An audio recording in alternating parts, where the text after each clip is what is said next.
జిల్లా కోదాడలో రాజకీయ కక్షలు బగ్గుమన్నాయి. బీఆర్ఎస్ పార్టీ దిమ్మెలను ప్రత్యర్థులు కూల్చివేశారు. ఇటీవల గ్రామ పంచాయతీ ఎన్నికల్లో బీఆర్ఎస్ పార్టీ బలపరిచిన అభ్యర్థి విజయం సాధించారు. దీంతో రాజకీయ కక్షతోనే పార్టీ దిమ్మెలను కూల్చివేశారని బీఆర్ఎస్ నేతలు ఆరోపిస్తున్నారు.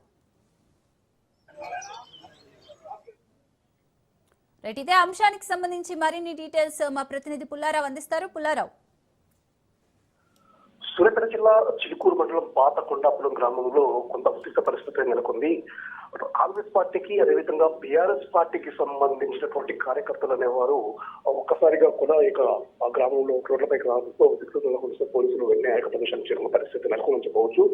నిన్న అంటే గ్రామ పంచాయతీ ఎన్నికలకు సంబంధించి పాత కొండాపురం గ్రామ పంచాయతీ జరిగినటువంటి ఎన్నికల్లో బీఆర్ఎస్ పార్టీ అదేవిధంగా టీడీపీ ఈ రెండు కూడా సిపిఎం పార్టీ తరపున నిలబడ్డ వ్యక్తికి వాళ్ళు బలపరిచిన పరిస్థితి ఉంది. సో ఈ ఎన్నికల్లో సిపిఎం పార్టీ అభ్యర్థి విజయం సాధించారు. అంటే బీఆర్ఎస్ పార్టీ టీడీపీ అందరితో సిపిఎం అభ్యర్థి విజయం సాధించడంతో కాంగ్రెస్ పార్టీ నాయకులు మాత్రం కాంగ్రెస్ పరిస్థితి నెలకొందని చెప్పారు.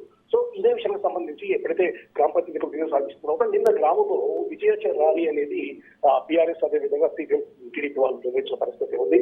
సో విజయోత్సవ ర్యాలీ జరిగిన తర్వాత ఎక్కడి వారు అక్కడికి వెళ్ళిపోయిన తర్వాత కాంగ్రెస్ పార్టీకి సంబంధించిన కొందరు వ్యక్తులు ఆ యొక్క విజయోత్సవ ర్యాలీని జీవించుకోలేక ఆ యొక్క పాతకొండాపురంలో ఉన్నటువంటి బీఆర్ఎస్ పార్టీకి సంబంధించినటువంటి ఎమ్మెల్యేలు అదేవిధంగా వాళ్ళకి సంబంధించినటువంటి జిల్లాలను మొత్తం తగలబెట్టే పరిస్థితి నెలకొనిపోవచ్చు. ఆ యొక్క ఎమ్మెల్యే మొత్తం కూడా సాక్షులను పెట్టి కూర్చివేశారని చెప్పేసి కూడా బీఆర్ఎస్ పార్టీ నాయకులు అయితే ఆలోచిస్తున్న ఎప్పుడు కూడా పాతకొండాపురం అనేది ఒక ఉత్తమ గ్రామ పంచాయతీగా ఎన్నికటువంటి ప్రాంతము.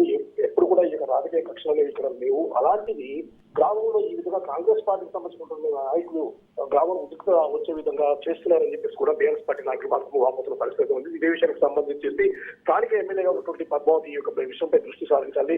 ఎందుకంటే ఈ విధంగా కక్షలను పెంచుకుంటూ పోతుంటే మాత్రం గ్రామం పూర్తి స్థాయిలో అక్కడిపోయే అవకాశం ఉంది. గ్రామం పూర్తి స్థాయిలో నష్టమయ్యే అవకాశం ఉంది. కాబట్టి ఎలాంటి రాజకీయ కక్షలు లేనటువంటి తమ ప్రశాంతంగా ఉన్నటువంటి తమ గ్రామాన్ని కాపాడాలని కూడా వాళ్ళు కోరుతున్న పరిస్థితి ఉంది. అయితే ఆ విషయం తెలుసుకున్నటువంటి పోలీసులు మాత్రం చేసుకుని ఎవరైతే ఈ దిమ్మలను కూర్చేశారో వాటిని అదుపులో తీసుకుంటామని చెప్పేసి కూడా బీఆర్ఎస్ చెప్తూ మాత్రం గ్రామంలో ప్రశాంతమైన వాతావరణం చెప్పవచ్చు. Right, thank you Pullarao.